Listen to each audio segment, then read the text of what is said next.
Hindu law और मुस्लिम जो topic है आपका, बेसिकली हिंदू लॉ जो टॉपिक है वो थोड़ा लेंथी है। अब लेंथी कैसे, मैं एक बार शो भी कर देता हूँ आपको, ठीक है ना। संदीप कैसे हो बेटा, वॉइस आ रही है? बताओ बेटा संदीप, वॉइस आ रही है आपको?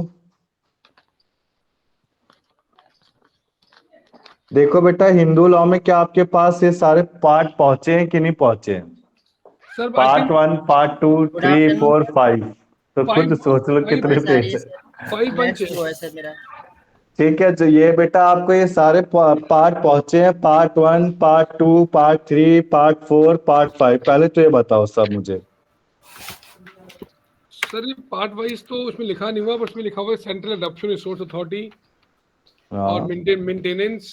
हाँ, very good very good then very good. ये टॉपिक के नेम है बेटा, हमें को हाँ, काफी मेहनत करनी पड़ी है, ठीक है ना। नहीं सर बिल्कुल ठीक अब है, देखो, इनसे मैं ये कहूंगा जो पार्ट 1 है, जो पार्ट सर। 1 है चैप्टर को शो करता है, ठीक है ना। टोटल ये एक तरह से स्क्रीनशॉट लिए गए मेरी थ्रू, ठीक है ना।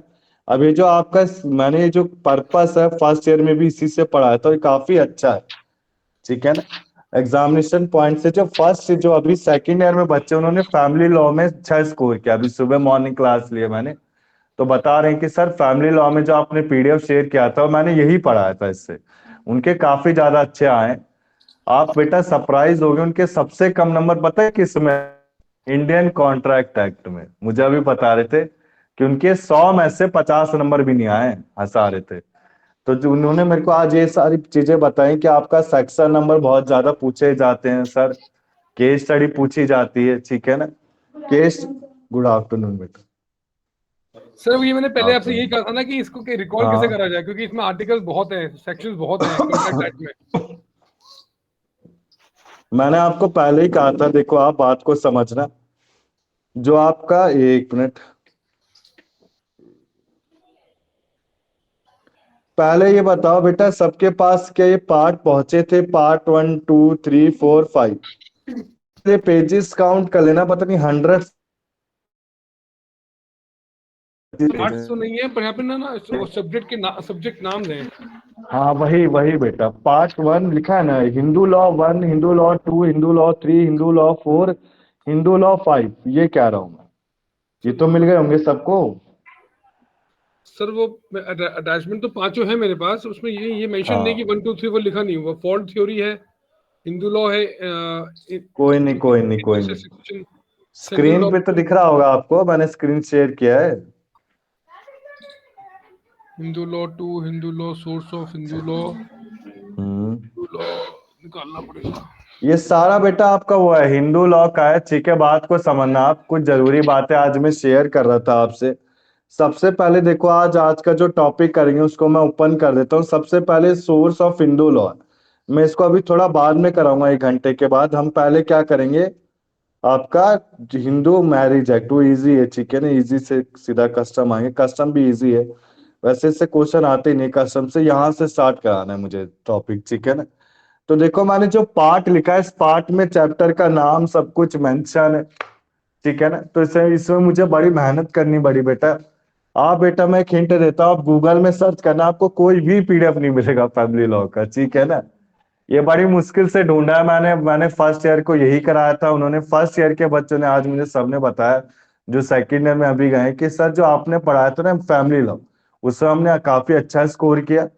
और आप बेटा सरप्राइज होगे, सबसे कम नंबर उनके किस में आए थे? इंडियन कॉन्ट्रैक्ट एक्ट में, ठीक है ना। सबसे कम नंबर, वो 50 तक भी नहीं स्कोर कर पाए।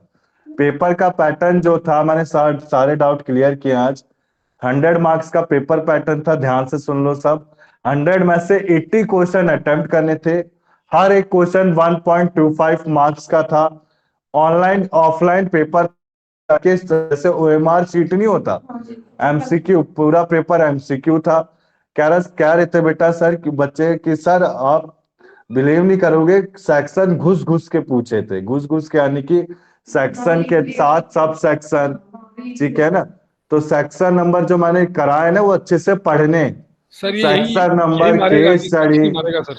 बेटा एक बार अभिषेक मैं कंप्लीट कर लूं बात, फिर आप सबकी सुन लूंगा, ठीक है। फिर मैं दिमाग से ध्यान नहीं रहेगा जो जो बातें बोली थी इन्होंने, इसके लिए मैं सॉरी बोलता हूँ अभिषेक आपको, ठीक है ना। तो सेक्शन नंबर आपको अच्छे से करने हैं, इसके बाद आपको केस स्टडी पढ़ना है। केस स्टडी में उन्होंने मुझे क्या हिंट दिया कि सर जैसे कंक्लूजन आपने कराया था ना, तो कंक्लूजन का केस केस नाम पूछा था, ठीक है ना। इसके बाद क्या पूछा, उन्होंने क्या बोला, उन्होंने लास्ट का एक लीगल लैंग्वेज होता है, एक इंग्लिश का पेपर होता है, उसमें मैं बस 2 क्लासे लेता हूँ, उससे ज्यादा नहीं। 2 क्लास भी ज्यादा से ज्यादा लेता हूँ, तो डाउट ही लेता हूँ पिछले बुकों के जितने बुक हमने कवर किया ना। तो कह रहे थे सबसे इजी इंग्लिश का आया, सबसे हार्ड इंडियन कॉन्ट्रैक्ट आया, ठीक है ना। जिसने पहले से लॉ का पढ़ रखा था उसके 50 नंबर थे, एक स्टूडेंट है मिकी, उसके 50 थे, और देवेंद्र उन सबके 48 47 तक आए थे, ठीक है ना।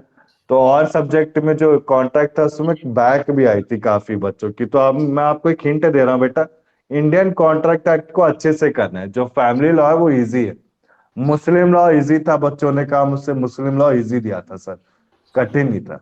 तो मेरे हाथ में जिसमें मार्क्स मैं स्कोर कर सकता हूँ पहले उसको पकड़ूंगा, उसमें ज्यादा से ज्यादा स्कोर करूंगा। पेपर पैटर्न मैं फिर से बता देता हूँ, 100 क्वेश्चन आए थे, 80 अटेंड करने थे, 80 में बच्चों ने क्या कहा, सिर्फ हमने केस स्टडी छोड़ दी थी, ठीक है ना। छोड़ना ही सही रहता है, केस स्टडी बेटा मैं सारे कवर अप नहीं करा पाता, जो इंपॉर्टेंट लैंडमार्क होते हैं ना जजमेंट है वही कवर करा पाता हूँ। लॉ ऑफ टॉर्ट में मैंने काफी हद तक कराया, कॉन्स्टिट्यूशन लॉ में कराया, ठीक है ना। फैमिली लॉ में भी की है बहुत ज्यादा, ठीक है ना। आर्बिट्रेशन में नहीं थी, और आर्बिट्रेशन और एक उसमें नहीं थी लीगल लैंग्वेज, तो वैसा चैप्टर है। यहाँ तक क्लियर है अभिषेक, जोगिंदर, संदीप, आगे चले हम। Yes sir. पेपर का पैटर्न फिर बता रहा हूँ, 100 मार्क्स का था, 80 क्वेश्चन अटेम्प्ट करने थे, 1.25 की मार्किंग थी, नो नेगेटिव मार्किंग थी, ओएमआर सीट में जाके पेपर देना था। पहली बात इससे क्या समझ में आई कि कोई फ्रॉड नहीं है। क्यों फ्रॉड नहीं है? जो बच्चे थ्योरेटिकल पेपर देते हैं उसमें कोई भी टीचर आके मार्क्स दे सकता है, एमसीक्यू में मार्क्स नहीं दिया जा सकता। एमसीक्यू में कौन चेक पेपर करेगा? आपका सिस्टम ही चेक करेगा। ओएमआर सीट को कौन चेक करता है? सिस्टम ही करता है, तो इसमें कोई फ्रॉड हो ही नहीं सकता, ठीक है ना। इसके बाद दूसरी बात इंपॉर्टेंट, पंखा चलाना है बेटा, चलाना धीमा, हाँ चला दो, मना मना नहीं किया, चला दो, ठीक है ना। गर्मी लग रही है यार इसी के लिए, ठीक है ना, कमरा बंद है। अब इसके बाद देखो क्या था डाउट। हाँ, 1.25 मार्किंग थी, वो चेकिंग वैसे थी, मतलब हाँ रिलायबिलिटी थी। टाइम कितना था? अब ये तो बड़ा गुड गुड क्वेश्चन पूछा है, तो पूछ रहे हैं मुझे। अब 80 करने तो 1.5 घंटा होगा, 1.5 घंटा, 1.5 घंटा 1 घंटा दिया होगा, उससे ज्यादा नहीं। 1.5 घंटा मान लो, ठीक है ना, 1.5 घंटे का एग्जाम हुआ। और हाँ, पेपर एक एक दिन में हुए थे। पेपर जैसे आपका जैसे हिंदू और मुस्लिम लॉ तो एक दिन में नहीं डाला था उसे, पर मेरे हिसाब से डाल सकते हैं, अगर इस साल हुआ या अगले साल किसी जो आएंगे फर्स्ट ईयर में उनका डाल सकते हैं, ठीक है ना। हाँ, कभी हो सकता है। यहाँ तक क्लियर है बेटा? किसी को डाउट है? अब टॉपिक को स्टार्ट करें हम। हिंदू मुस्लिम मैरिज एक्ट 1955, सबसे पहले मैरिज कंप्लीट कराऊंगा। देखो आपके बेटा टोटल ये कितने हैं, पार्ट 5 है, और मुस्लिम लॉ मैंने भेजा नहीं, वो भी बना दिया था, उसमें 3 पार्ट है। तो हर एक पार्ट में कितने पेजेस है? 25 है। 25 इंटू 5 करो, 125 पेज का आपका हिंदू हो गया। इसका आपको बेटा गूगल में कोई पीडीएफ नहीं मिलेगा, ठीक है ना, आप ढूंढने में लगो, मिलेगा अभी तो पूरा बेयर एक्ट मिलेगा 400 500 का। पेपर आपका एमसीक्यू है, एमसीक्यू के हिसाब से मुझे पास होना है, ठीक है ना, और नॉलेज गेन करनी। इसके बाद देखो बात को समझना है, सेकेंड ईयर में मैं अभी एविडेंस एक्ट करा रहा हूँ, लॉ ऑफ एविडेंस चल रहा है, थर्ड ईयर भी आएगा। तो ये जो टॉपिक हम कर रहे हैं ना, ये आपका किसी भी एंट्रेंस टेस्ट आप आगे चल के दोगे, जो 30 ईयर से कम है वो एंट्रेंस टेस्ट तो देंगे बेटा, किसी गवर्नमेंट जॉब का कहीं का भी, तो यही सारा सब कुछ आएगा। तो मर्जी है यहाँ पढ़ना है यहाँ पढ़ लो, वहां पढ़ना है वहां पढ़ लो, बात तो एक ही, ठीक है ना। इसके बाद देखो आप स्टार्ट करते हैं हम। Hindu marriage act, basically Hindu marriage act में मैंने आपको कुछ बातें क्लियर की थी पिछली क्लास में, कि लेगिमिटेट क्या होता है, लेगिमिटेट होता है, किसी को याद है अभिषेक? लेगिमिटेट क्या होता था बेटा, और ये लेगिमिटेट पता ना।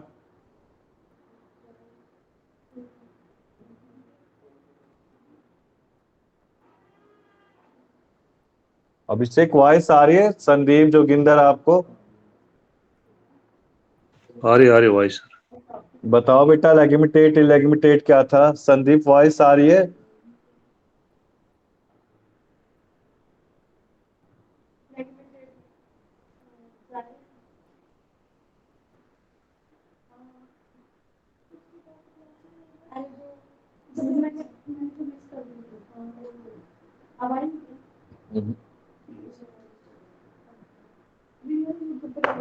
देखो, हमने पिछली क्लास में पढ़ा था हिंदू मैरिज एक्ट 1955। बेसिकली आप हिंदू लॉ में क्या क्या पढ़ेंगे, समरी बता रहा हूँ 2 मिनट की, 20 सेकंड की, उससे ज्यादा नहीं। सबसे पहले मैरिज क्या होता है, डाइवर्स क्या होता है, जुडिशियल सेपरेशन क्या होता है, उसके बाद विल क्या होता है, ठीक है ना, testamentary will, interstate succession. Will के बाद पढ़ा था हमने अडॉप्शन, मेंटेनेंस, गार्डियनशिप कौन करेगा, ठीक है ना। इसके बाद लास्ट लास्ट टॉपिक होता है स्त्री धन, जिसको डाउरी बोला जाता है, ठीक है ना। स्त्री है, सब सब इसी में। हिंदू लॉ इंटरेस्टिंग टॉपिक है, मजे वाला टॉपिक है, ठीक है ना, इंटरेस्टिंग है, काफी ज्यादा इंटरेस्टिंग है। इसके बाद लास्ट टॉपिक है गिफ्ट। अब जो हम हिंदू लॉ में पढ़ेंगे वही सेम मुस्लिम लॉ में, बस उसका नाम चेंज कर दिया गया, ठीक है ना। यहां तक क्लियर है ना बेटा? तो देखो, अब स्टार्ट करते हैं हिंदू मैरिज एक्ट। बेसिकली आपका एक पर्सन हिंदू कब माना जाता है? हिंदू मैरिज एक्ट के लिए क्या 3 चीजें जरूरी होती थी? एक तो सापिंडा रिलेशन नहीं होना चाहिए, सेम पिंड कहते हैं। आप सेम पिंड कैसे?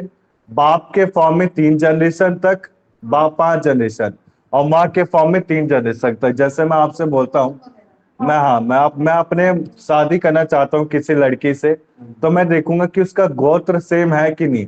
अब गोत्र भी कहाँ तक देखते हैं? माँ के जनरेशन में। यानी कि मेरी माँ क्या है, उपाध्याय थी, तो मैं उपाध्याय लड़की से शादी नहीं कर सकता हूँ, ठीक है ना। तो माँ के हिसाब से 3 जनरेशन, मेरी पिछली माँ यानी कि माँ, फिर नानी, फिर पर नानी, और फादर की जनरेशन में 5 जनरेशन तक। यहाँ तक ठीक है। आज की तारीख में कोई नहीं देखता बेटा लव मैरिज होती, सिंपल कर लेते, पर लव में तो पढ़ना तो पड़ेगा, ठीक है ना। इसके बाद देखो, हिंदू मैरिज एक्ट, एक पर्सन को हिंदू कब माना जाता है? हिंदू आपका रिलीजन या फॉर्म में डेवलपमेंट में कब होगा? जब वो किसी फॉलोअर होगा किसी आर्य समाज का, ब्रह्मा का या प्रथाना का। अब देखो, मैंने पिछली क्लास में बेटा हमने बस ये डेफिनेशन को कवर किया था और कुछ नहीं किया था, ठीक है ना। हिंदू में कौन कौन आता है? हिंदू कौन कौन होते हैं आपके? जैन, सिख, और क्या है, हिंदू और बुद्धिस्ट। इनको क्या माना जाता है? हिंदू माना जाता है। मुस्लिम में मुस्लिम आते हैं, ठीक है ना। तो बेसिक, हाँ, तो 4 रिलीजन आपके आते हैं हिंदू लॉ में, हिंदू, बुद्धू, क्या था, बुद्धिस्ट, जैन और सिख। इसके अलावा कोई पर्सन अगर क्रिश्चियन नहीं है, मुस्लिम है, पारसी या जो by who is not a Christian. अब देखो, पारसी, ज्यू और क्रिश्चियन मुस्लिम इनका अलग लॉ है, ठीक है ना। तो हिंदू के लॉ में कौन कौन आता है? हिंदू, बुद्धिस्ट, जैन और सिख। इसके बाद देखो आप, कोई पर्सन है, अब हिंदू हमने समझ लिया। अब हिंदू में देखो मैंने क्या समझाया था, जैसे कि हिंदू में एक लेगिमिटेट और इलेगिमिटेट वर्ड का बार बार यूज किया जाएगा। जब आप अडॉप्शन चैप्टर पढ़ोगे और maintenance of a child Hindu law में, तो इसका बार बार यूज किया जाएगा। हिंदू लॉ में देखो, लेगिमिटेट चाइल्ड क्या होता है? जिसे बोलते हैं वारिस, या कि जायज जायज औलाद। जैसे मेरी मेरी वाइफ की शादी हो गई, हमारे 2 साल होने वाले, तो 2 साल के बाद कोई बच्चा होगा तो क्या होगा? जायज। A legitimate child is a child which is born after the marriage, ठीक है ना। और illegitimate child is a child who is born before the marriage, ठीक है ना। मेरी किसी वाइफ के साथ, मतलब मेरी कोई एक्स थी, ठीक है ना, एक्स के साथ रिलेशन चल रहा था और हमारा बच्चा पैदा हो गया, शादी के 2 महीने बाद ही हुआ है, तो एक तरह से उसे भी इलेगिमिटेट ही मानते हैं, ठीक है ना। यहाँ तक क्लियर है?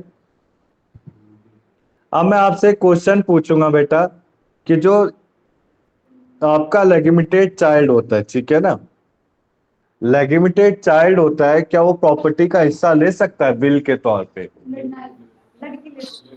दोनों ले सकते हैं बेटा, दोनों दोनों हिंदू लॉ दोनों लड़कियों के लिए भी है। मुस्लिम लॉ हिंदू लॉ और मुस्लिम में फर्क क्या है? हिंदू लॉ लड़कियों के लिए अच्छा हो रखा है और मुस्लिम लॉ में लड़कियों को कुछ मानते ही नहीं। ठीक है ना? थोड़े बहुत चेंजेस हुए हैं ना मुस्लिम लॉ में। मुस्लिम लॉ में क्या होता है, बेसिकली जब लड़की की शादी की जाती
कर दूँ अब स्टार्ट कर दूँ मैं।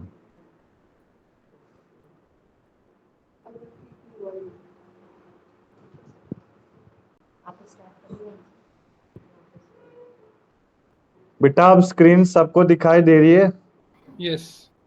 अभिषेक, संदीप, अब बेटा कोई दिक्कत नहीं होगी, हम वाईफाई से कनेक्ट हैं, ठीक है। आप सही दिख रहे हैं सर। अब कोई वॉइस ब्रेकेज नहीं होगी। अब स्टार्ट करें हम। जी सर। देखो मैंने टाइप्स ऑफ मैरिज में 4 बताया। सबसे पहला आता है ब्रह्मा, यानी कि आपने एक नॉलेज गेन की, नॉलेज गेन करने के बाद आप किसी स्वयंवर में पार्टिसिपेट किया और अपने लड़की जीत ली, जैसे अर्जुन, कर्ण और ये सब थे, ठीक है ना, राम भगवान, कृष्ण भगवान। इसके बाद देखो दिया, देवा, दिया का मतलब, देवा क्या मतलब दिया ही होता है कि आपने दक्षिणा में दे दी अपनी लड़की को, ठीक है ना, जब आपको लड़की या स्वयंवर, स्वयंवर कराना है।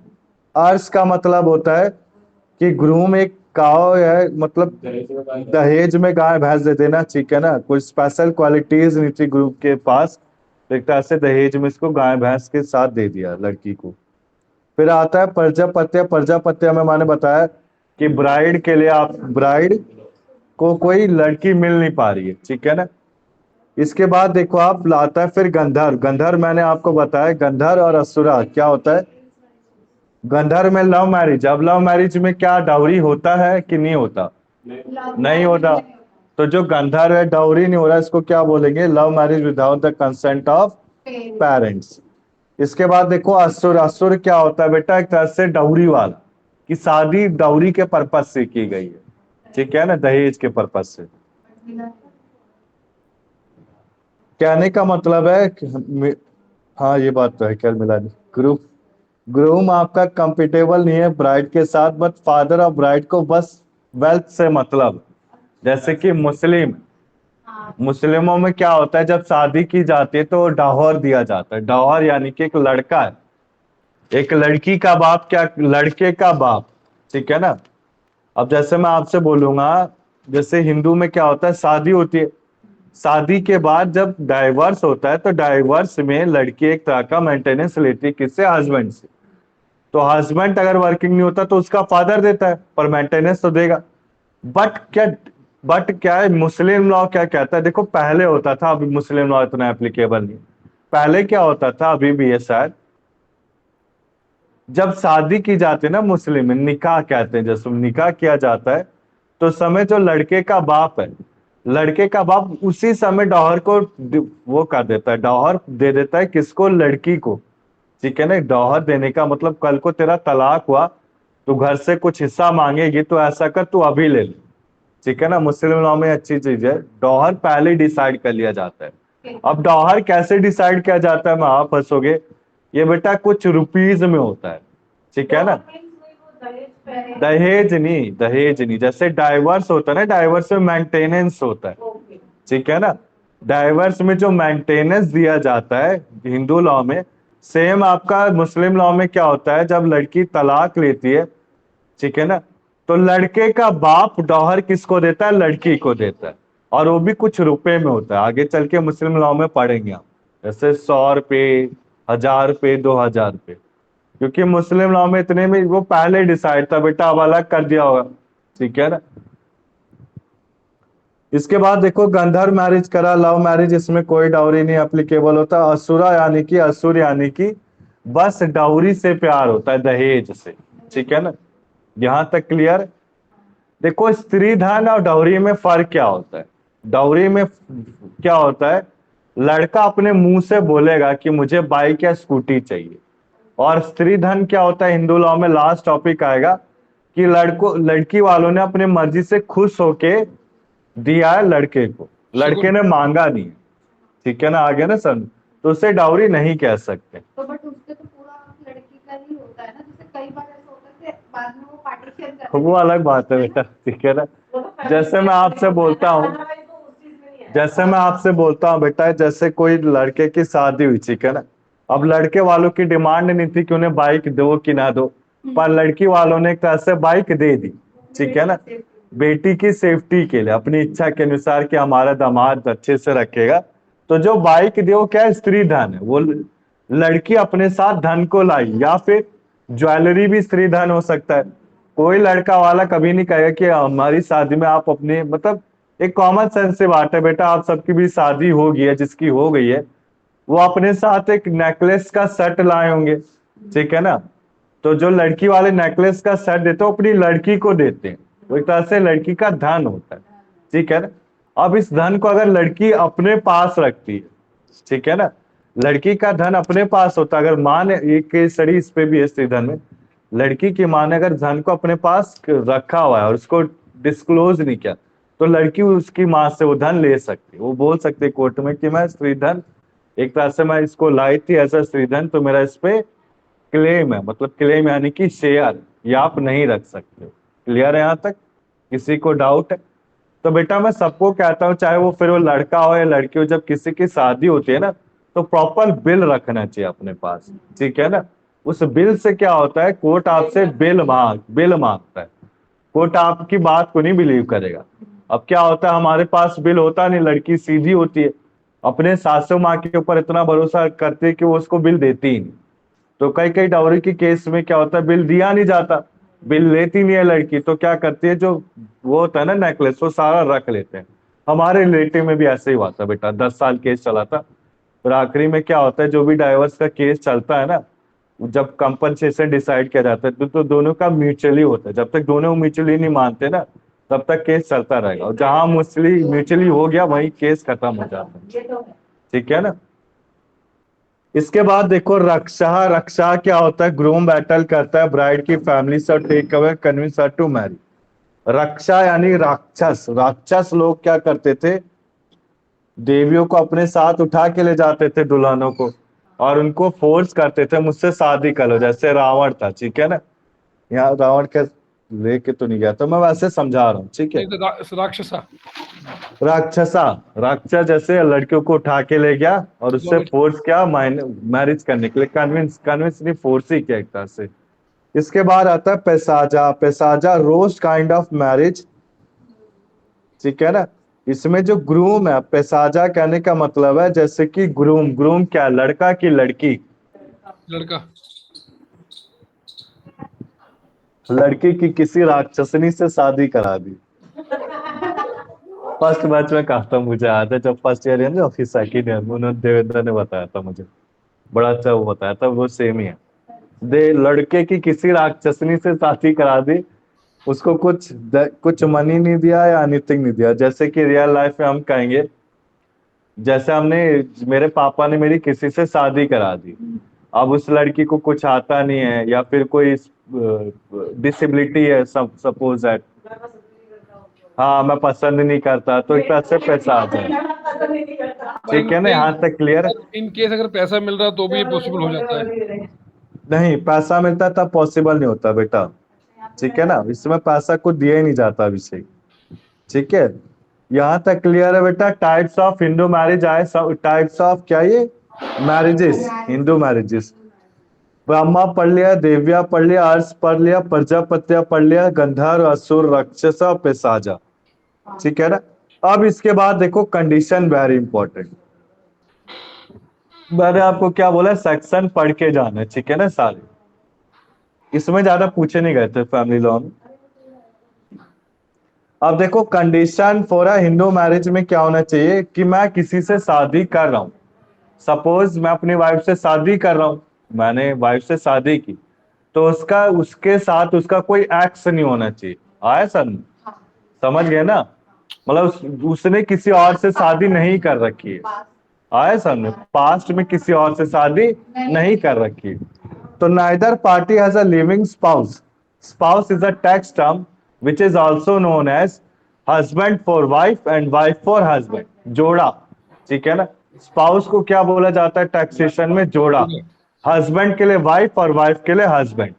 तो इसमें फर्स्ट पॉइंट क्या रखा, neither party has a living spouse at the moment of marriage. जब आप किसी के साथ शादी कर रहे हैं तो कहते हैं उसका शादी कर रहे हैं जिसके साथ उसका कोई पिछली शादी नहीं हो रखी, फ्रेश शादी को हिंदू मैरिज एक्ट में कंसीडर किया जाता है, ठीक है।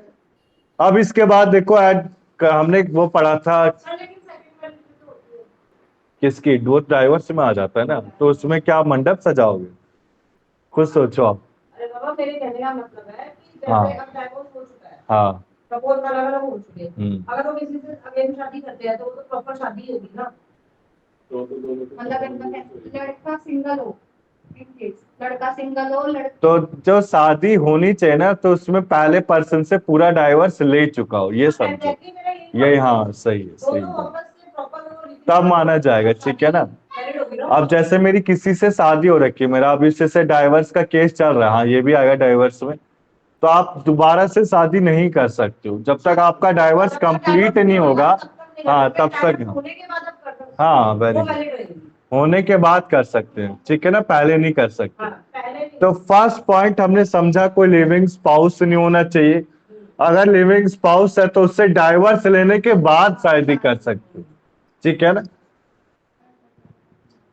या फिर छोड़ो, प्रोनाउंसिएशन नहीं बताऊंगा अभी। At the time of marriage, marriage के समय आप कैपेसिटी ऑफ पार्टीज हमने पढ़ा था इंडियन कॉन्ट्रैक्ट में कि पार्ट कौन कॉन्ट्रैक्ट कर सकता है, sound mind, qualified by law और मेजर। तो इसमें देखो हिंदू मैरिज कौन कौन नहीं कर सकता, अनसाउंड माइंड, क्या आप किसी पागल से शादी कर सकते हो, नहीं कर। किसी मेंटल डिसऑर्डर से शादी कर सकते हो, ठीक है ना, या फिर किसी इंसैनिटी के अटैक वाले बंदे से, जिसे पागलपन के दौरे आते, मिर्गी के दौरे आते, उससे शादी कर सकते हो, नहीं कर सकते। इसके बाद मैंने क्या बताया, ब्राइड की एज कितनी होनी चाहिए, 21 साल। ब्राइड ग्रूम, ये ग्रूम है, ब्राइड ग्रूम नहीं, ग्रूम। दूल्हा 21 साल का, दुल्हन 18 साल की। अगर इससे कम हुआ तो किस में आता है, स्पेशल मैरिज एक्ट में, सर ये जिसे थर्ड बाल पॉइंट विवाह क्या हुआ? कहते हैं। सर थर्ड पॉइंट था ना, थर्ड पॉइंट क्या कहता है, ग्रूम, क्या क्या बेटा, इलीगल उसमें आता है ना मान लो। नहीं स्पेशल मैरिज में आता, आगे करेंगे, ठीक है ना। कहने का मतलब है, नहीं वो लीगल नहीं रहता, ठीक है ना। इलीगल ही तो हुआ फिर। पर बेटा मैं एक बात कहना चाहूंगा, जैसे कई लोग करते हैं गांव में बाल विवाह, तो आप कुछ कर सकते हो क्या। हाँ गाँव में ऐसी मेरे, मैं एक आपसे कहूँ, मेरे जो भैया थे वो उदयपुर में रहते थे, वो बताते राजस्थान में कि जब बाल विवाह करते ना तो मिलिट्री आर्मी वाले आ जाते, वो भी नहीं रोक पाते हैं। क्या होता है, वो पहले तो कहते, अब मेरे सामने मिलिट्री आए तो मैं क्या कहूँगा, ठीक है सर हम बंद कर देते हैं, उनके जैसे ही वो जाते ना फिर वो बाल विवाह करा देते, ठीक है ना। तो हम कुछ कर नहीं सकते थे, उसे एक तरह से थ्योरी कॉन्सेप्ट समझो, कि उसे स्पेशल मैरिज में डाले, ठीक है। देखो थर्ड पॉइंट क्या कह रहा है अभिषेक, जो ग्रूम की एज है बेटा वो 21 साल होगी, ब्राइड की एज 18 साल, अगर इससे कम है तो क्या आएगा, स्पेशल मैरिज एक्ट में आएगा, ठीक है ना, वो हिंदू मैरिज एक्ट में नहीं आएगा। इसके बाद देखो प्रोविटेड रिलेशनशिप, यानी कि प्रोविटेड रिलेशनशिप एक तरह से सापिंडा रिलेशनशिप होता है, सेम पिंड। अगर आपने सेम गोत्र की शादी से, किसी सेम गोत्र से शादी कर ली तो क्या आएगा, स्पेशल मैरिज में आएगा। लॉ क्या कहेगा उसे, वो स्पेशल मैरिज एक्ट में, हिंदू मैरिज एक्ट में नहीं। अब सापिंड रिलेशनशिप भी कहां से देखा जाता है, मदर की 3 जनरेशन, मेरी माँ, मेरी नानी, मेरी परनानी, और फादर के 5 जनरेशन, ठीक है ना, असेंडेंट यानी कि 5 जनरेशन, मेरे पापा, दादा, परदादा, उनके भी बड़े, उनसे भी बड़े 2 दादा, ठीक है ना, उनकी सेम गोत्र से शादी मैं कर नहीं सकता। पर रियल लाइफ में बेटा ऐसे कुछ होता नहीं है, आज की तारीख में तो लव मैरिज हो जाता है, सिंपल सी बात है, ठीक है ना। और जो कि मेरा मानना सही है, एक रिलेशनशिप आपका तब तक चलता है जब आपका एक रिस्पेक्ट और क्या कहते हैं वो रिस्पेक्ट होनी चाहिए, ठीक है ना। इसके बाद देखो आप, फिर आता है पार्टीज आर नॉट से पिंड of each other unless custom और usage permits. Custom and usage permits यानी कि आपके माँ बाप जब तक हाँ नहीं करते, ठीक है ना। अगर माँ बाप ने कहा हाँ जी बेटा कर ले लव मैरिज, और आप सेम पिंड के हो, जैसे मैं मिश्रा और मेरी वाइफ मिश्रा, तो हम कर लेंगे, ठीक है ना, आगे ना समझ, ठीक है बेटा यहाँ तक। नहीं ऐसा जरूरी नहीं, नहीं नहीं गोत्र देखा जाता है बेटा हमारे यहाँ, पूरा गोत्र वगैरह पूरा ब्राह्मणों में अलग ही गोत्र होते हैं, ठीक है ना, ग्रोथ से नहीं कर सकते। जैसे मेरा गोत्र गौतम है तो हम गौतम वाले से नहीं कर सकते। हाँ, जब गौतम में कुछ भी आ जाते हैं, जैसे कश्यप आ गया, ओझा आ गया, तो हम उनसे नहीं कर सकते, ठीक है ना। यहाँ तक क्लियर है बेटा, आगे चलूं, किसी को डाउट है, अभिषेक, संदीप। नहीं ठीक है सर, क्लियर है। कंडीशन आ गया ना बेटा, यस सर। अब इसके बाद देखो सपिंड रिलेशनशिप स्टार्ट हो जाता है, ठीक है ना। ये बेटा मैंने भी थोड़ी हेल्प ली है नोट्स बनाने के लिए, ठीक है ना। सपिंड रिलेशनशिप होता है, इसको ऐसे समझना, असेंडेंट यानी कि फर्स्ट जनरेशन। फर्स्ट जनरेशन जैसे कि मैं, अब मेरे पापा दादा वो हो गए, ठीक है ना, सेकंड, फिर उनके ऊपर क्या हो गए, थर्ड, ठीक है। तो देखो थर्ड जनरेशन कहां से होना चाहिए, मदर से, और फादर से कौन से होनी चाहिए, फिफ्थ जनरेशन। यहां तक क्लियर है। फर्स्ट जनरेशन कहाँ होगा, पर्सन कंसर्न, जिसकी बात की जा रही है। अब दो पर्सन सेम पिंड के कब होंगे, जब उनका लीनियर असेंडेंट एक दूसरे से मिल रहा होगा, ठीक है ना। लीनियर असेंडेंट कहने का मतलब है मेरी नानी, मेरी वो क्या कहते हैं, मेरी मम्मी और उसका रिलेशन सेम पिंड से मिला है, ठीक है ना, तो मैं शादी नहीं कर सकता। यहां तक क्लियर है बेटा। सापिंड से बस सिंपल आप ये समझिए, इसमें ज्यादा डिटेल में घुसोगे तो और दिमाग कंफ्यूज होगा, ठीक है ना। सिंपल माँ के उसमें 3 जनरेशन और फादर के उसमें 5 जनरेशन, ठीक है ना। उनमें सेम पिंड नहीं होना चाहिए। सेम पिंड अगर हो गया तो उसे किस में माना जाता है, स्पेशल मैरिज में, अनलेस कस्टम प्रोवाइड, कस्टम यानी कि आपके फैमिली मेंबर हाँ नहीं करते। यहां तक क्लियर है। अब इसके बाद देखो कुछ रूल्स है सब पिंड के, ये जैसे एक चार्ट बना रखा है, पर्सन, फादर, मदर। अब फादर के ऊपर क्या हो गए, फादर क्या है, फर्स्ट जनरेशन। बेटा आ रहा है ना समझ में ये चीज। फादर क्या है, फर्स्ट जनरेशन। फर्स्ट जनरेशन के ऊपर क्या है, grand mother, grand father, second generation, ठीक है ना। अब सेकंड के ऊपर क्या है, थर्ड जनरेशन। थर्ड जनरेशन यानी कि grand grand grand grand mother और ग्रैंड ग्रैंड फादर। फिर उसके बाद fourth generation, grand fourth generation. इतना लंबा कोई नहीं जाता बेटा, सिंपल सी बात है। आज की तारीख में मुझे खुद नहीं पता मेरे दादा की, दादा क्या मतलब, सर इसमें ये दादा कैसे दिखते थे। पी क्या है इसके अंदर ही नीचे? पी बेटा जैसे कि person, person concern. Okay okay ठीक है क्लियर है ना बेटा। तो देखो पर्सन को क्या बोला है, रूल्स फॉर सब इंडिया, बस समझना है अभिषेक, ज्यादा डिटेल में नहीं जाना बेटा इसे, ठीक है ना। पर्सन यानी कि फर्स्ट जनरेशन, पर्सन यानी पी जो फर्स्ट जनरेशन, ये कैसे होगा, अपवर्ड जाएगा, नीचे नहीं, अपवर्ड यानी कि पुराना देखेंगे। अब हमें आगे आने वाले को तो पता नहीं।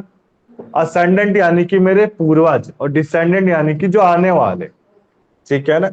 तो ऑलवेज गोज अपवर्ड यानी कि असेंडेंट देखा जाएगा। मदर के यहां से 3 जनरेशन, फादर के यहां से 5 जनरेशन। एमसीक्यू में आया है वो क्वेश्चन है, ठीक है ना, एमसीक्यू में ऐसे ही आते हैं। इसके बाद देखो फुल हाफ और यूट्रिन रिलेशन। अब ये फुल हाफ और यूट्रिन रिलेशनशिप क्या होता है, कोई मुझे समझाएगा। Will have uterine relations. बताओ बेटा। सर फुल यानी कि आप अपने माँ बाप की औलाद हो, ठीक है ना। हाफ यानी, adopted हाँ वेरी गुड, अडॉप्टेड, अभिषेक ने अच्छा या बताया, ठीक है अडॉप्टेड, समझ गया मैं adopted। ठीक है ना। यूट्रेन और जो आपका हाफ है वो अडॉप्शन होता है, तो इसमें से ठीक है हाफ ना। कैसे आपको काउंट करेंगे? How can we count half in this? Half full मतलब फुल को समझा नहीं अभिषेक, क्या फुल बात जैसे कह रहे आपने हो आप। बताया फुल हाफ और यूट्रीन। यूट्रीन, यूट्रीन तो समझ हाँ। गया कि अगर यूट्रीन एडॉप्शन है तो समझ गया मैं। हम्म। फुल हाफ में कैसे करेंगे सर? फुल क्या हुआ इसके अंदर? How we define full? Full देखो, फुल ये अडॉप्शन का पार्ट नहीं है। फुल, फुल मतलब कि मेरे मदर फादर की मैं ब्लड से पैदा हूं, अच्छा ऐसे। मेरे अंदर उनका ब्लड है। अच्छा हाफ ब्लड कहने का मतलब है मेरी मदर अलग कोई और है, मतलब मेरी मदर डेथ हो गई, फिर स्टेप उसकी जगह मैंने मेरे पापा ने एक दूसरी शादी कर ली, step mother step second mother, हाँ स्टेप मदर। हाँ हाँ तो ओके हाफ को कह सकते हैं step right father mother, right full को कह सकते हैं ब्लड वाला फादर मदर। ठीक ठीक। और यूट्रीन रिलेशन क्या होगा बेटा, अभिषेक बताना चाहोगे आप। सर यूट्रीन में हमने बताओ। दोनों ही डाइवोर्स केस नहीं नहीं, गूगल करो एक बार, नहीं नहीं नहीं नहीं नहीं सर नहीं बताओ बेटा यूट्रीन, पता होना चाहिए। आ गया एमसीक्यू में तो क्या करोगे उस समय। नहीं नहीं करेंगे सर करेंगे जीत के आएंगे। देखो ब्लड अडॉप्शन रिलेशन मैंने बता दिया, लेगिमिटेट हो तो भी यही माना जाएगा, ठीक है ना। इसके बाद फुल हाफ यूट्रीन। यूट्रीन का मतलब बताओ बेटा कोई मुझे, यूट्रीन रिलेशनशिप क्या होगा। कर लो, गूगल कर लो, गूगल में अगर अच्छे से समझाए तो। बता लगाया संदीप। कर रहे हैं sir. Sir, this means two persons are said to be related to each other by uterine blood when they are descendant from a common ancestors but by different husbands. कहने का मतलब है जैसे कि मेरे दादा, फुल मैंने अभी पढ़ा, फुल होता है यानी कि ब्लड, मेरे मदर फादर ब्लड से पैदा हुआ, मेरे फिर फादर वादर, मतलब फुल यानी कि सबका ब्लड रिलेशन, यहाँ से समझो। हाफ यानी कि कोई एक अडॉप्ट स्टेप फादर मदर, और यूट्रीन यानी कि यूट्रीन में स्टेप हो सकता है, मतलब डिफरेंट फादर से आए समझ। फादर या मदर, हाँ, फादर या मदर अलग हो सकते हैं, ब्लड वाले नहीं हो I सकते। mean, suppose फिर वो चाहे किसी असेंडेंट में आ सकता है, जैसे कि दादा मैं समझ गया। दादी ने दूसरी शादी कर रखी है, आया समझ में अभिषेक ये चीज। For example, they are CNK as uterine sisters and as they both have common mothers, but हाँ। father as ANZ.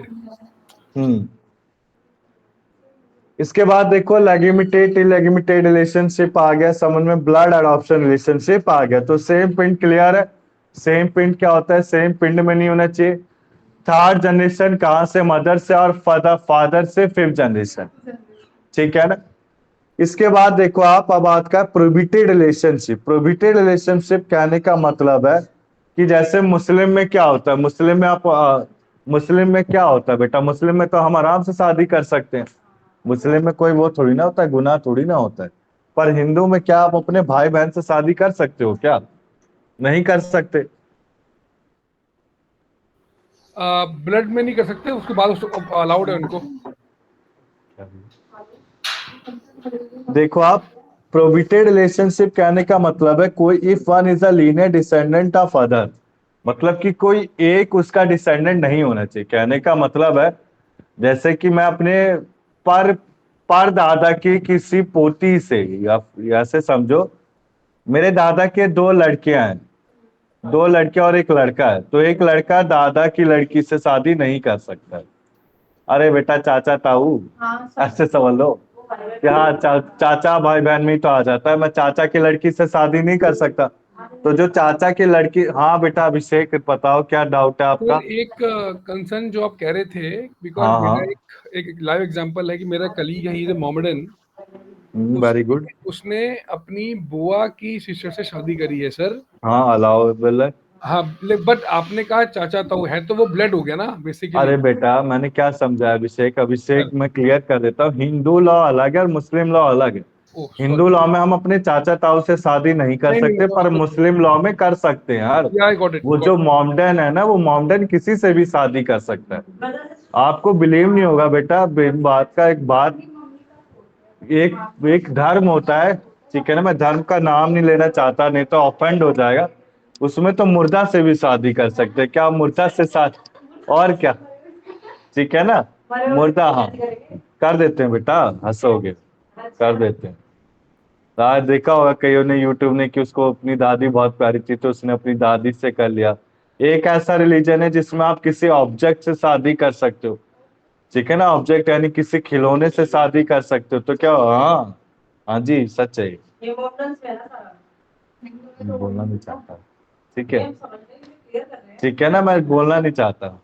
यहाँ तक क्लियर है बेटा, किसी को डाउट है तो चाचा ताऊ से शादी हम नहीं कर सकते।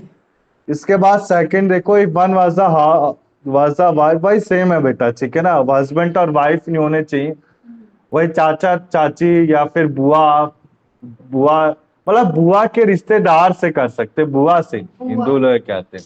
पर बेटा आजकल कौन मानता है, हिंदू लोग में सब तो कर रहे हैं, ठीक है ना। आप हंसोगे, अब तो सगे चाचा के बच्चों से शादी हो जाती है हिंदू लॉ में, ठीक है ना, हम कुछ नहीं कर सकते। अब इसके बाद देखो थर्ड फोर्थ पॉइंट भी बेटा अभिषेक सेम का सेम है कि वही चाचा था, इसको पढ़ लेना। अगर आपको एक वाइफ है, भाई की वाइफ है, और माँ फादर हो गया या ग्रैंड फादर मदर हो गया, उससे भी शादी नहीं कर सकते, उससे प्रोहिबिटेड माना जाएगा। कोई भाई बहन है, two are the brother and sister, uncle niece aunty nephew children brother of sister of both brothers of two sisters, ठीक है ना, उससे भी नहीं कर सकते। मतलब चाचा ताऊ का रिलेशन आ रहा है, ठीक है ना बेटा, चाचा के लड़के लड़की से, ताऊ के लड़के लड़की से शादी नहीं किया जा सकता। वो एक तरह से ब्लड रिलेशंस में आ जाता है। किसी को डाउट है? संदीप, अभिषेक, आगे चलूं मैं? बताओ बेटा अभिषेक, चलूं आगे? Yes sir. डाउट है संदीप? बताओ बेटा, कोई डाउट हो तो। सपिंड नहीं सर, रिलेशन है। अब देखो बेटा, प्रोबिटेड और डिग्री रिलेशनशिप में क्या आता है, इसको इस चार्ट में बड़ा अच्छे से समझाया, जिसको ना आया समझे। प्रोबिटेड क्या आता है? Lenient descendant. मैं, मेरे पिता, माता पिता, माता पिता के दादा दादी, दादा दादी के परदादा दादी, पर के पर दादा दादी। अब लीनियर असेंडेंट और डिसेंडेंट में क्या आता है? हस्बैंड और वाइफ।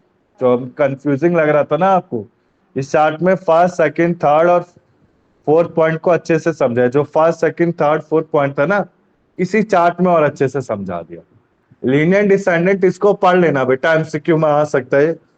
पर्सन के parents, grandparents, grand grandparents, double डबल ग्रैंड ग्रेट ग्रैंड पेरेंट्स। अब जो ग्रेट ग्रैंड पेरेंट्स है, इनके हस्बैंड वाइफ, ठीक है ना, ये नहीं आ सकते लीनियर असेंडेंट में। वाइफ के फादर, फादर के ब्रदर, मदर के brother, grandfather, grand mother, brother से शादी नहीं की जाती वाइफ के।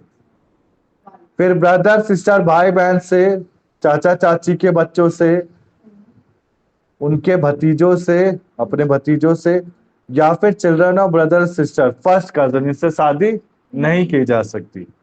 फुल हाफ यूटेन रिलेशन आ गया, लिमिटेड, लिमिटेड और ब्लड अडॉप्शन रिलेशन। यहां तक क्लियर हुआ बेटा? Prohibited degree relationship. आगे चलूं मैं? कोई डाउट है आपको? अभिषेक, संदीप?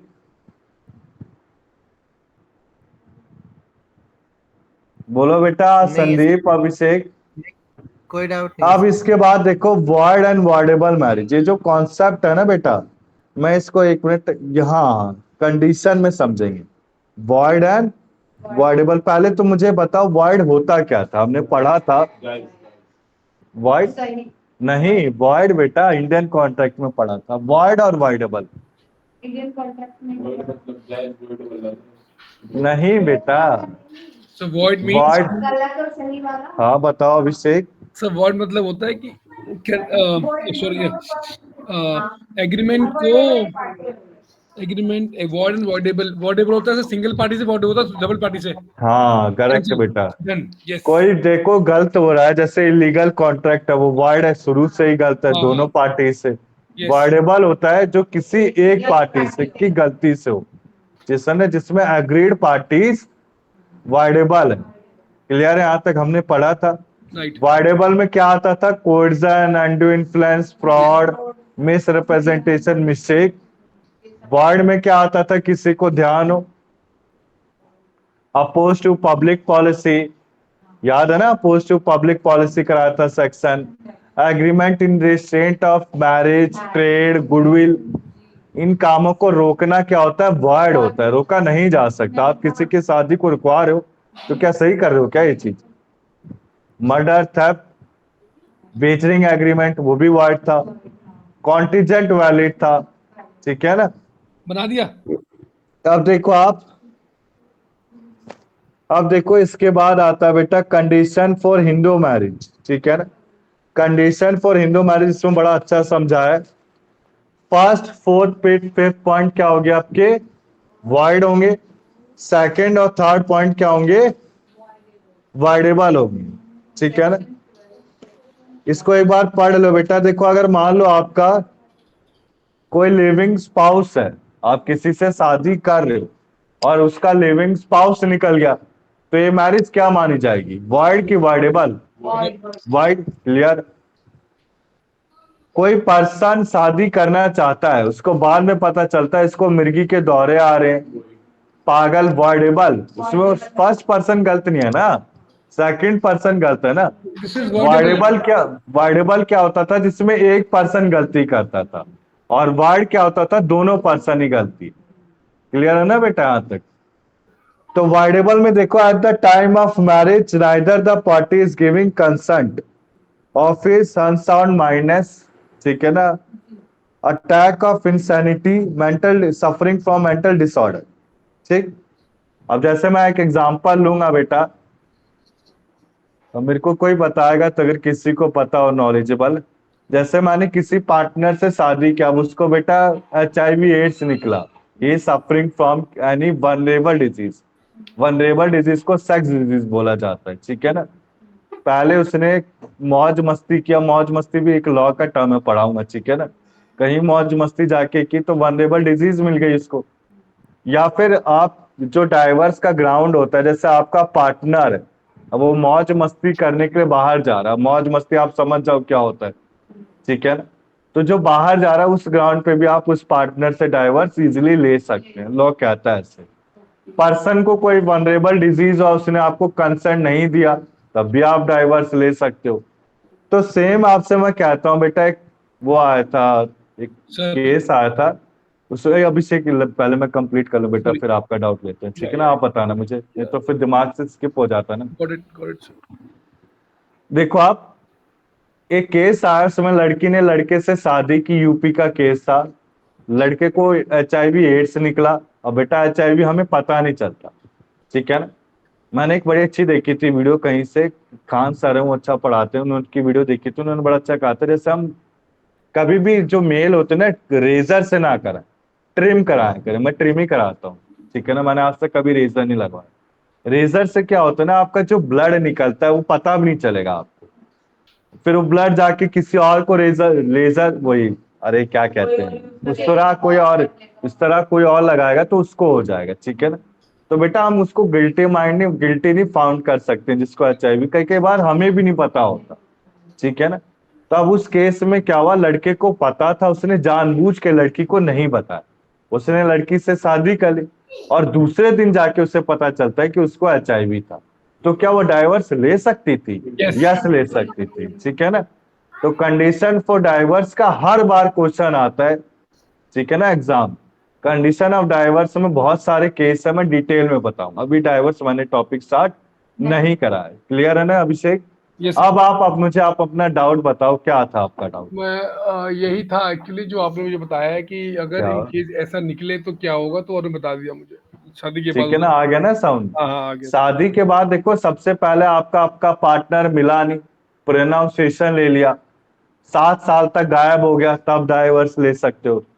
पार्टनर साधु बन गया, उससे भाई अब रहना ही नहीं है इस दुनिया में, साधु संत बन गया, तो डाइवर्स ले सकते हो। वनरेबल डिजीज है उसे, तो डाइवर्स ले सकते हो। राइट क्रूरलिटी दिखा रहा है तो डाइवर्स ले सकते हो, ठीक है ना।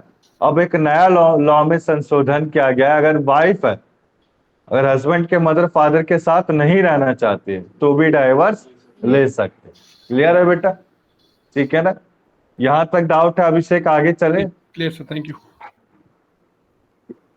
अब इसके बाद देखो, जो ग्रूम की एज अगर 21 साल है, 21 और 18 साल से कम हुआ, ठीक है ना, किसी एक पर्सन का, तो क्या होगा, वाइडेबल होगा। पार्टीज आपका प्रोहिबिटेड रिलेशन में आ रहा है, वॉइड। पार्टीज आपका सेम पिंड में आ रहा है तो वॉइड। यानी कि फर्स्ट फोर्थ फिफ्थ पॉइंट की बात की जाएगी तो वॉइड है, सेकंड और थर्ड पॉइंट की बात की जाएगी तो वाइडेबल है। यहां तक क्लियर है, आगे चलें Abhishek, Sandeep. Yes sir. Doubt है बेटा, मैंने काफी इजी किया है हिंदू लॉ, इतना इजी है नहीं जो आप सोच रहे हो, बहुत डिफिकल्ट है हिंदू लॉ, और लेंथी बहुत ज्यादा है, ठीक है ना। अब देखो, इसके बाद आता है आपका रजिस्ट्रेशन ऑफ हिंदू मैरिज, ठीक है ना। स्टेट गवर्नमेंट ने एक रूल बना रखा है रजिस्ट्रेशन लेने का। मैं आपसे पूछता हूं, जैसे बेटा आपका अभिषेक, अभिषेक जिनकी शादी हो रखी है, क्या उन्होंने मैरिज सर्टिफिकेट बनवा रखा है? नहीं सर। नहीं, तो वो मैं क्या, मैंने भी नहीं बनवा रखा, तो मुझे भी टाइम, ठीक है ना, मुझे भी टाइम नहीं मिलता, पर मैंने वही है, सोचा है। टाइमिंग कराना है। पर जब जब सुनो आप, जैसे अगर मेरा विदेश का टूर लगा ना, अगर मेरे को घूमने जाना पड़ेगा, तो वीजा के लिए क्या होता है, मैरिज सर्टिफिकेट मांगते हैं, यस ठीक है ना। मैरिज सर्टिफिकेट ऑप्शनल होता है, पर मेरे हिसाब से मैरिज सर्टिफिकेट बनवा लेना होना चाहिए। चाहिए हाँ। डिस्ट्रिक्ट वो DM बनाता है, ये IAS ऑफिसर साइन करके बनाता है, बना आप सबने बनवाया होगा EWS का सर्टिफिकेट या फिर कोई और सर्टिफिकेट, तो SDM के ऑफिस जाना होता है, ठीक है ना। तो एसडीएम के ऑफिस में आपका ये क्या कहते हैं मैरिज सर्टिफिकेट बनता है। तो स्टेट गवर्नमेंट ने क्या क्या रखा है, ठीक है ना, कि आपके पास मैरिज सर्टिफिकेट होना चाहिए। और वो कहीं कहीं जगह काम आता है, हर जगह काम नहीं आता। जैसे कि मैं अब आपको कुछ एग्जांपल देना चाहूंगा, ठीक है ना, वहां वहां काम आता है। पहला कहाँ आता है, आप कोई वीजा लगा के फॉरेन कंट्रीज में जाते हैं, अपने पार्टनर को अपने साथ ले जाना चाहते हैं, तो क्या चाहिए, वीजा अप्लाई तभी होगा जब आपके पास मैरिज सर्टिफिकेट होगा। मैरिज सर्टिफिकेट जल्दी बन जाता है अभिषेक, जिसमें टाइम नहीं लगता बेटा। जैसे डेथ सर्टिफिकेट होता है ना, बर्थ सर्टिफिकेट, सेम ये भी जल्दी बन जाता है। बस इसमें विटनेस देने होते हैं कि उस समय वो था, और फोटो देनी होती है बस। हाँ, और वो बैंक की हॉल की रिसिप्ट हो तो दे दो, हो गया। इसके बाद देखो, non registration does not make a marriage invalid और वाइड। मैंने आपको क्या बताया कि आपके पास ये marriage certificate is a optional, not mandatory. अगर ये मैरिज सर्टिफिकेट आपके पास नहीं है तो आप क्या मैरिज का इनवैलिड, वैलिड है कि इनवैलिड है? इनवैलिड। अरे इनवैलिड। मैरिज सर्टिफिकेट नहीं है मेरे पास, इनको तब भी वैलिड है बेटा मैरिज। लेकिन सर आया इन आई समझ? Sir in eyes of law अगर हम हम्म, बात करें, अगर हम्म। हमारे पास सर्टिफिकेट ही नहीं हुआ तो वो कैसे मानेगा? मैं तो किसी कैसे फैब्रिकेट करके फोटो खिंचवा सकता हूँ ना। तो बेटा आप कैसे मानेगा, इसका भी अच्छा एग्जाम्पल है। आपके साथी में अभिषेक क्या कैमरामैन वाले नहीं आया था क्या? नहीं सर, नहीं नहीं तो कैमरे नहीं नहीं कैमरे सर, के थ्रू बात दिखा देंगे हम। बात यही है ना सर। सिंपल बात सी बात है, ठीक है ना बेटा, आज की तारीख में क्यों कोई झूठ बोलेगा, ठीक है। आज देखो सबके यार, देखो मैंने क्या बताया अभिषेक, हमें ना लॉ के बारे में पता नहीं होता। जैसे मैं आपसे हाँ, बोलता हूँ, मैंने कुछ पता नहीं, आज शायद आपकी क्लास में डिस्कस किया नहीं किया, सब में करता हूँ। जो हमारे घर में पीओए होता है ना, पावर ऑफ अटॉर्नी, वो ओरिजिनल प्रूफ नहीं, पता नहीं शायद बताया कि ना, मुझे नहीं बता, नहीं बताया ना, हाँ ना, अभी तक नहीं बताया होगा, पर बताता हूँ प्रॉपर्टी जब पढ़ते हैं हम, ठीक है ना। तो जो पीओए होता है वो ओरिजिनल नहीं है, गवर्नमेंट चाहे आपके घर को तुड़वा सकती है, ठीक है ना, बट आपका बिजली का बिल, पानी का बिल आपके नाम होना चाहिए, तब नहीं तुड़वा सकती, ठीक है ना, लॉ ऐसा कहता है। अगर रजिस्ट्री, आप जैसे अभिषेक आप फ्लैट लेना चाहते हैं आगे चल के, तो आपको रजिस्ट्री बनवानी ही पड़ेगी बेटा, ठीक है ना। अब ये रजिस्ट्री बनती कैसे, इसकी स्टैम्प ड्यूटी पेबल होती है। जैसे 50 लाख का घर है तो उसका 2% कर दो 50 लाख का, कितना होगा बताओ मुझे?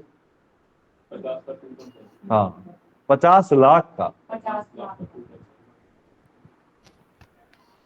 करो बेटा, 50 लाख का 1%। 1 लाख तो हो गया सर। 1 लाख हो गया ना 50 लाख का, हाँ, ठीक है ना। 1 लाख। अरे बेटा नहीं, 1 लाख 2 लाख ऐसे लगता है, ठीक है ना।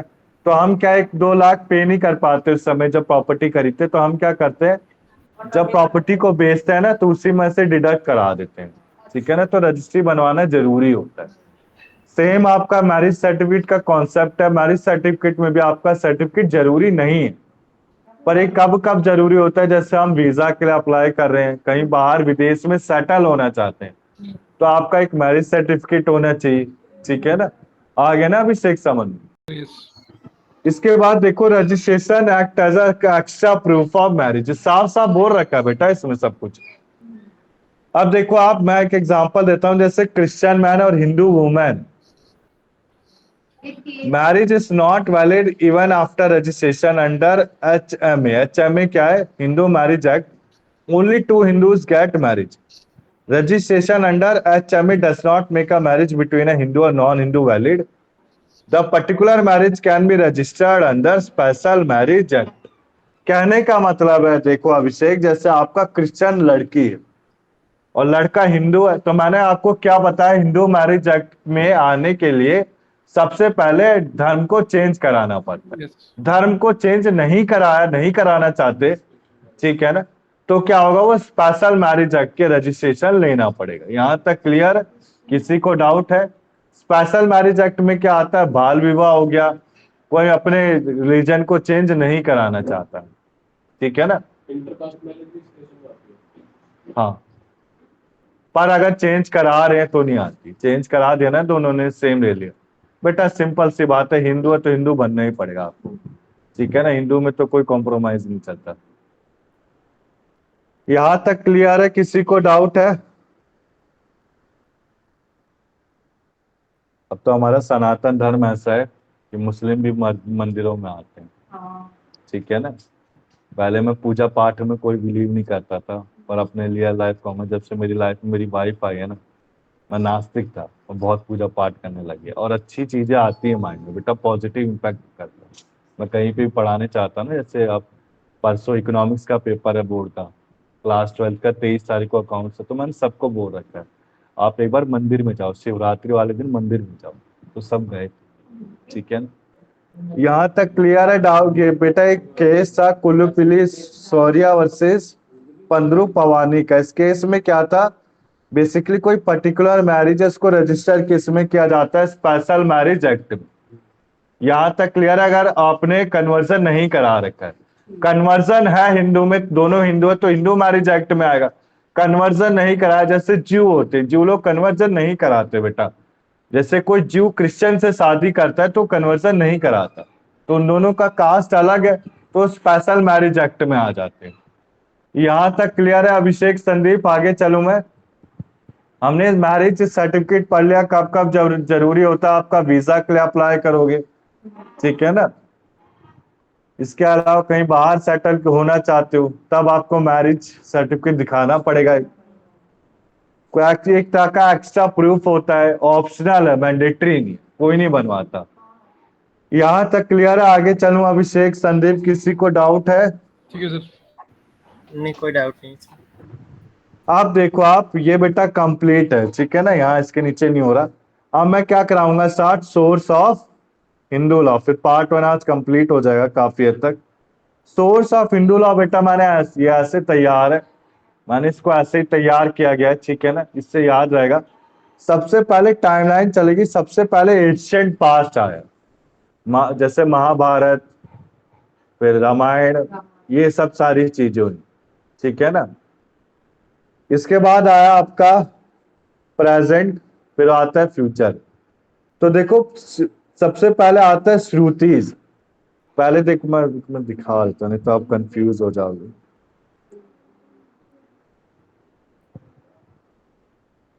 एक मिनट बेटा, इधर देखो आप, हाँ ये रहा। चार चीजें आती है, कस्टम गायब हो गया इसमें। सबसे पहले ये पढ़ेंगे, ठीक है ना, ये संदीप ध्यान से देख लो आप, इससे एग्जाम में कम क्वेश्चन आता है पर करेक्ट सीक्वेंस में आ सकता है। सबसे पहले क्या है, श्रुति। श्रुतिज में क्या आता है, इसको ऐसे पढ़ लेना। सबसे पहले आया श्रुति में वेद। वेद में किस में थे वो, जब भगवान लॉर्ड विष्णु ने नरसिंह अवतार लिया था, तब वेदों का मेरे को टाइम पीरियड याद नहीं बेटा क्या था, अब पता नहीं बेटा।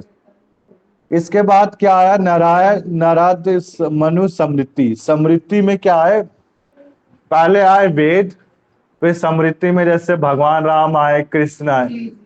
समृद्धि के बाद commentary and digest. Commentary and digest में बेसिकली क्या आया, मिताक्षरा स्कूल, दया भागा स्कूल आए, ठीक है ना, जैसे अकबर, बाबर, इनका समय था। फिर लास्ट में आया कस्टम। कस्टम कुछ नहीं होता, कस्टम एक टाइम, ये आपका टाइमलाइन में आता है। कस्टम जैसे हम कस्टम को फॉलो करते हैं।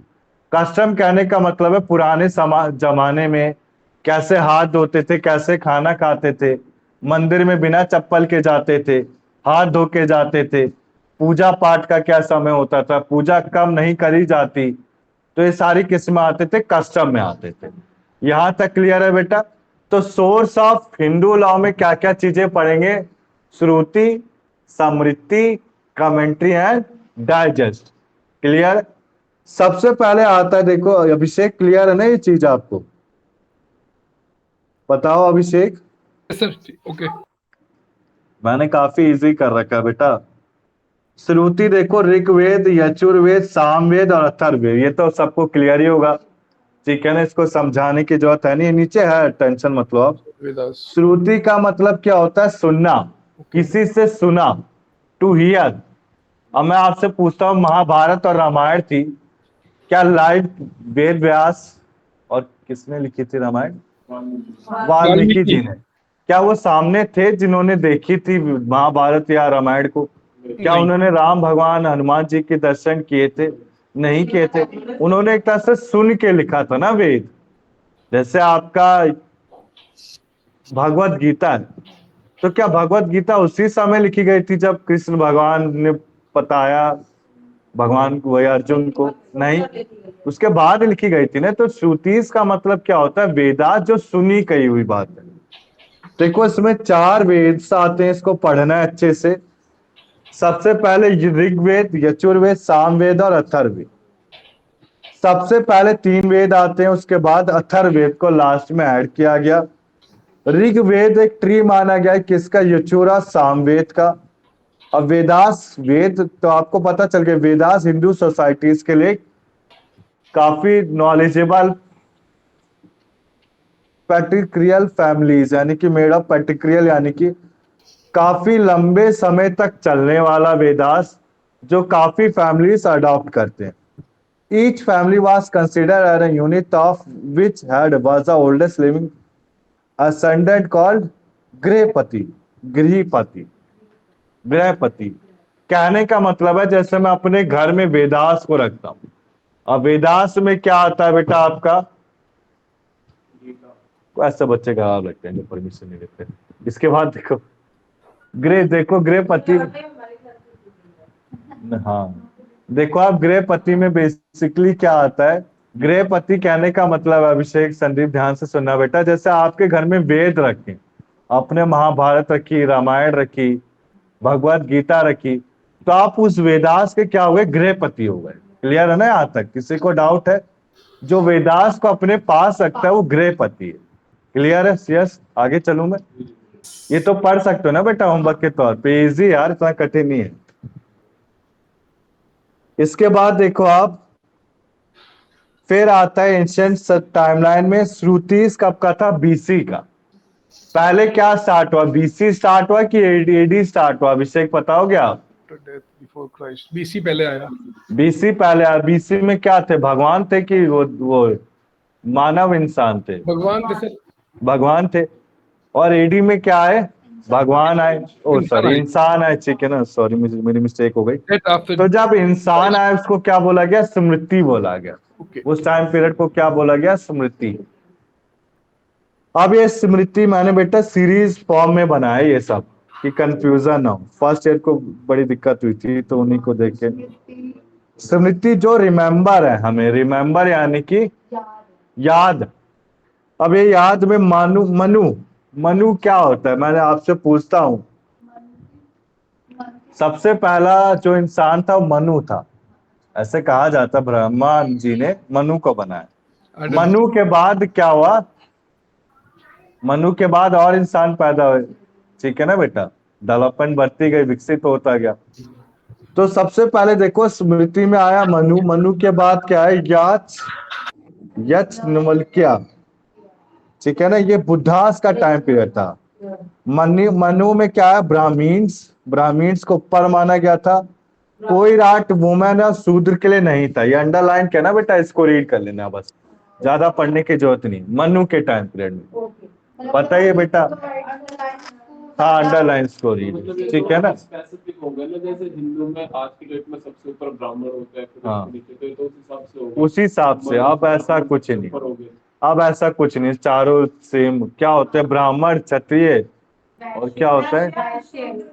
वैश्य और शूद्र, ठीक है ना? तो ये चारों एक तरह से सेम ही माने गए। पहले होता था बेटा, अब सब ये सब नहीं होता। हाँ, मनु स्मृति देखो आप, मनु एक ओल्डेस्ट स्मृति है। मनु एक तरह से मानव अवतार में मान लेता हूँ, ठीक है ना? इसमें ब्राह्मीण को सबसे ऊपर माना गया है। कोई भी राइट नहीं दिया गया वुमेन और शूद्र को, ठीक है ना? इसके बाद देखो याच, यच नवलक्या। यच नवलक्या बुद्धास का टाइम पीरियड था, विक्रमादित्य का टाइम पीरियड था, ठीक है ना? इसमें कुछ पावर दी गई किसको? वुमेन को, की प्रॉपर्टी में हिस्सा ले सकती है। किसमें? बुद्धास और विक्रमादित्य के टाइम पीरियड में। फिर आया नारायण स्मृति। नारायण स्मृति में क्या हुआ था? क्या था बेटा? इसमें जैसे विडो होती थी ना, नहीं, इसमें देखो रीड करो आप। ये कब आया? मनु और याच नवलक्या के बाद आया। इसमें विडो की शादी कराई गई, ठीक है ना? सबसे पहले मतलब एक औरत के बारे में बताया गया है। मनु के टाइम औरत को कोई अधिकार नहीं था। यज्ञ के टाइम क्या मनु को कुछ अधिकार दिए गए औरतों को अधिकार के बाद क्या था विडो। पहले क्या होता था बेटा, जब मेरे को बड़ा खराब लगा क्या जब मैंने सुना, मेरी मदर बताती है बेटा, जब वो पहले थी ना तो नैना आप कभी पूछना अपने ग्रैंड मदर या फिर उनसे, तो बड़ा मेरे को अजीब सा लगा। उन्होंने बताया कि पहले जब बेटा जब किसी की डेथ होती ना पति की, तो वाइफ को गंजा कर दिया जाता था। ये मुझे सबसे ढकियानुसी बात लगी।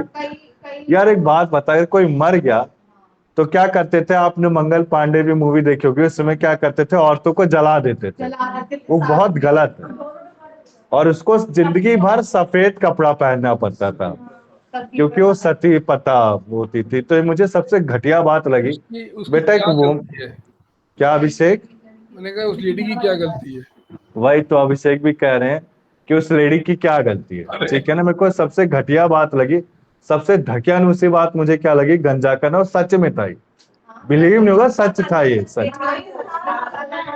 हाँ बिल्कुल अलग रखते थे, उनका खाना पीना ठीक है ना।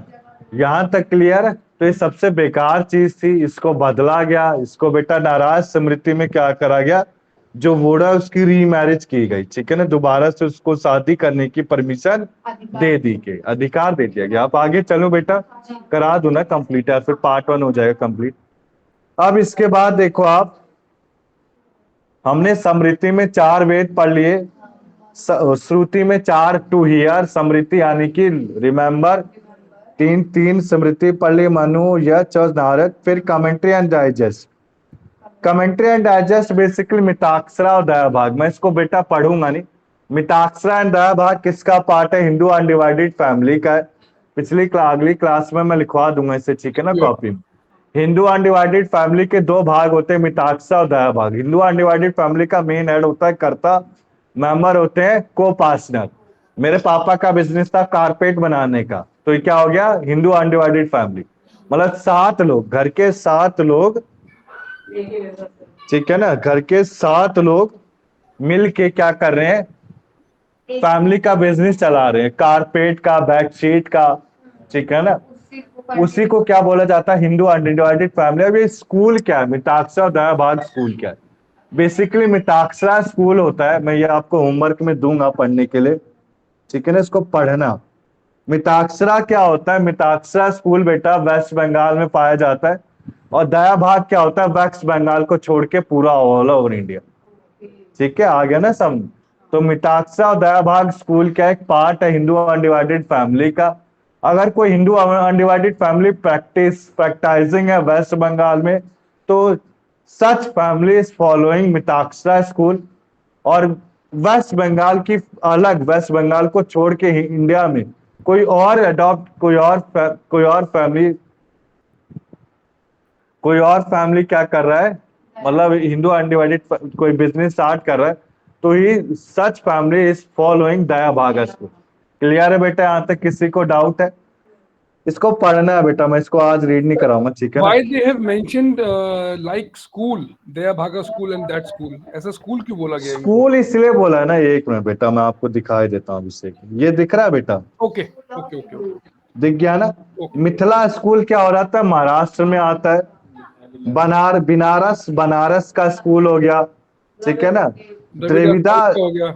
साउथ का, हाँ वेरी गुड। तो मिथिला महाराष्ट्र हो गया बिहार का? फिर, हाँ मिथिला बिहार का, हाँ सॉरी मिथिला, हाँ मिथिला बिहार का, हाँ मिथिला नरेश। करेक्ट। तो देखो 4 जो स्कूल है हिंदू लॉ स्कूल में, 5 आते हैं। ये बेटा दया भाग और मिताक्षरा को फॉलो करते हैं, मेरी शायद गलती हो गई। बंगाल में दया भाग है, ठीक है ना, बंगाल को छोड़ के सारा मिताक्षरा स्कूल है। क्लियर है? राइट। किसी को डाउट है अभिषेक, संदीप इसमें? Thank you sir. क्लियर है ना बेटा? यस। आपका देखो बंगाल है, बंगाल की जब बात की जाएगी तो दया भाग को फॉलो कर रहा है। उसके अलावा जो 4 दिए इसमें, मिथिला, बनारस, द्रविड़ा, महाराष्ट्र, ये सारे मिताक्षरा को फॉलो कर रहे हैं। कौन है ये, अनडिवाइडेड फैमिली है। मेन हेड कौन होता है, कर्ता होता है, उसके मेंबर को पार्टनर होते हैं। कर्ता मेल ही बनेगा, फीमेल कभी कर्ता नहीं बन सकती, ठीक है ना। यस। किसी को डाउट है? इसको बेटा आप होमवर्क के तौर पे पढ़ लोगे कि कराऊं मैं? नहीं कर लेंगे सर, पढ़ने का पूछेंगे। नेक्स्ट क्लास में इसको करा दूंगा, ठीक है ना। ठीक है सर। वैसे भी ये जो पार्ट है ना मिताक्षर दयाभाग, आप ये बेटा इंटर स्टेट सक्सेशन में पढ़ो। हिंदू अनडिवाइडेड फैमिली नहीं, नेक्स्ट नहीं, अभी मैंने हर संडे के हिसाब से डिवाइड किया, अभी 4 संडे और लगेंगे। आज एक संडे पार्ट 1 कंप्लीट किया है, दूसरा संडे पार्ट 2 बेटा 25-25 पे भगा के नहीं चलूंगा, ठीक है ना, समझ में आना चाहिए। आपको एमसीक्यू पेपर देना है, थ्योरेटिकल एग्जाम नहीं लिखना है, और एमसीक्यू होता है डिफिकल्ट। आपसे कुछ पूछे भैया नहीं दे पाए जवाब, तो मैं शुरू से बोलता था बच्चों को कि सेक्शन कर लो, पर कई बच्चे बेटा कान में तेल रख के आते हैं, उनको तो कुछ सुनना नहीं। मैं अपनी क्लासों में बोलता हूँ, ठीक है ना, कान में रुई डाल के आते हैं और वही चीज पूछी जाती, तो वही चीज पूछी उन्होंने, ठीक है ना। केस स्टडी में बोला मैंने कि कंक्लूजन लिखा होगा, उसकी केस रेफरेंस पूछा जाएगा, और वही पूछा उन्होंने, ठीक है ना। टेंशन मत लो बेटा, आप सबकी मैं इतनी हेल्प कर दूंगा। जो पिछला एग्जाम था ना, उसका सेम पेपर आपको स्क्रीन में दिखा दूंगा, ठीक है ना।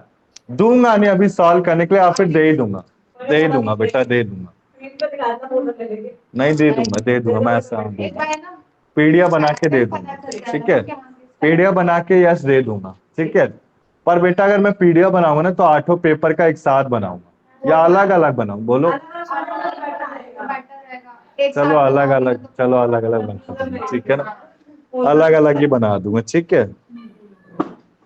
अब इसके बाद 2 टॉपिक रह गए बेटा, ये करा दो फिर खत्म है, फिर ये कस्टम। फिर देखो कस्टम क्या होता है, इक्विटी जस्टिस गुड कंसाइज को फॉलो करना। हम कस्टम क्या होता है बेटा, स्मृति में 4 चीजें पढ़ ली, स्मृति में 3 चीजें पढ़ ली। श्रुति बीसी का टाइम पीरियड था, स्मृति एडी का टाइम पीरियड था। कमेंट्री में 2 स्कूल थे, मिताक्षरा दयाभाग।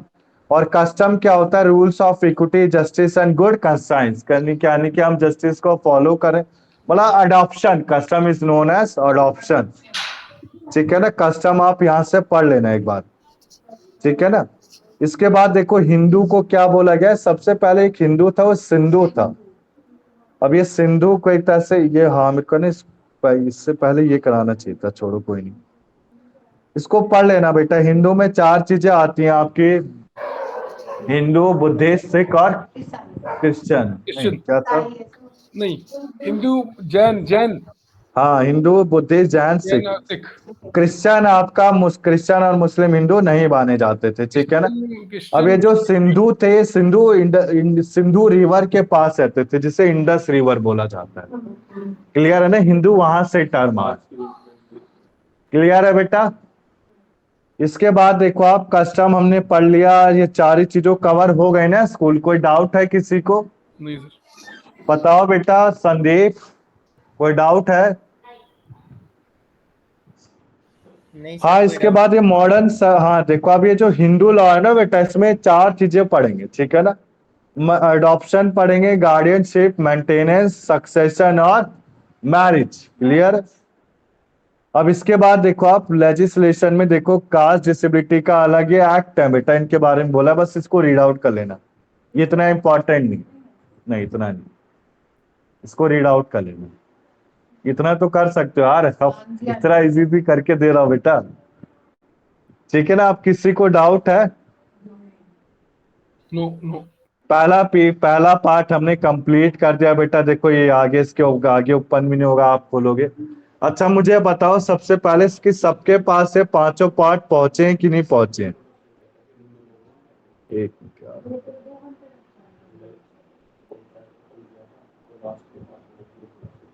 बताओ बेटा, संदीप 5 पार्ट पहुंचे हैं कि नहीं पहुंचे? हिंदू लॉ का part 1, part 2, part 3, part 4, part 5 पहुंचे हैं सर। पहुंचे है ना। जी। तो बेटा आज कोई डाउट है किसी को, पहले पूछो। नहीं सर। ठीक है, किसी को डाउट है? अब देखो नेक्स्ट क्लास में भी बेटा शायद नेक्स्ट क्लास ना हो इधर, क्योंकि होली है, पर I will try my best. और मेरे को अगले संडे भी जाना है यार, ठीक है ना, कहीं बिहार ही जाना है मेरी वाइफ के घर। मैं यूपी का, मेरी वाइफ बिहार की है, तो शायद मैं क्लास ले पाऊँ। मैंने आप मैम को भी इन्फॉर्म कर देता है, हैप्पी होली क्योंकि सर। होली, हाँ हेली है। थैंक यू बेटा, आपको भी हैप्पी होली, ठीक है ना बेटा। तो हैप्पी शायद होली ऑल, 31 हैप्पी को ही होली ऑल। सीधा क्लास। अभिषेक सबको होली बोल रहे हैं बेटा। ठीक है, ठीक है ना। अब देखो 31 को जो अगर हुई क्लास, शायद अगर देखो मैं कोशिश करूंगा आपकी 12 से 2 होती है, तो मैंने आप तक अभी आपकी एक भी क्लास नहीं छोड़ी। पिछली क्लास में बेटा मैं बीमार भी था, शायद फंक्शन था ना मेरे घर में, तो घर की साफ सफाई भी करानी थी मुझे, तो इसी के लिए मैं क्लास नहीं ले पाया। पर जब नेक्स्ट संडे आएगा ना, नेक्स्ट संडे, तो मैं ट्राई करूंगा कि कोशिश करूंगा कि 12 से 2 नहीं, ये 24 वाला 24 को नहीं, पिछली क्लास में अगर मैडम ने अलाउ करा कि हाँ छुट्टी है, देखता हूं मैं, अगर हो गई तो ले लूंगा क्लास। ठीक है ना बेटा? किस है होलिका दहन? होलिका दहन तो होली तो मंडे की है सर, होली मंडे की है। मंडे होली बेटा यूपी में मंडे को, और बिहार में से 26 बोल रहे हैं। अच्छा अच्छा। हाँ नहीं, 26 जैसे, संडे का हाँ जैसे पिछली बार हुआ था ना आपका रक्षाबंधन, वैसे इस बार भी होली 2 दिन पड़ रही है। कुछ लोग होली 25 को दिल्ली में बनाएंगे और 26 में यूपी और बिहार में। होली ठीक का है ना? दहन तो 24 का है सर। अब पता नहीं बेटा क्या है, इनके तो नाटक होते हैं कैलेंडर के। ठीक है ना बेटा, आज की क्लास इतना रखे अभिषेक, जी सर। संदीप हम। ठीक है, जा सकते हो बेटा आप सब। Yes sir, bye sir, thank you. Thank you sir, thank you. ठीक है बेटा, ठीक है।